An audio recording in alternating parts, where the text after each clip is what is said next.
La première motion d'information de l'honorable Pascal Malouka a porté 4 points. C'est notamment la résurgence des barrières illicites dans les Lolaba profonds ainsi que la prolifération des fanions pour députés provinciaux dans les véhicules qui n'en ont pas le droit. Les FARDC ont installé une barrière à ce petit village situé à 5 km de la mission Kafakoum. Oui, ils exigent à chaque passant, piéton qu'il soit, à vélo ou à moto, de payer 2500 francs congolais.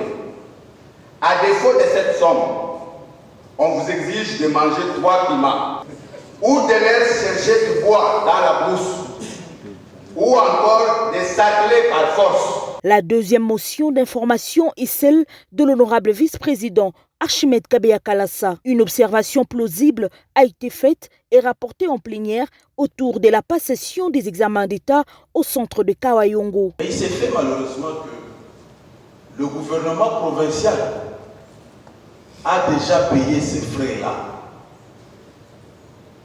Mais aujourd'hui, certains de parents qui n'ont pas payé et qui ont considéré le paiement du gouvernement provincial se trouvent avec leurs enfants dehors.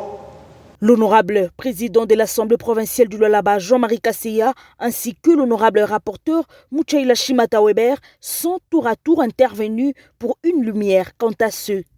Nous avons constaté avec vous, c'est avec amertume d'ailleurs, que les anciens fanons,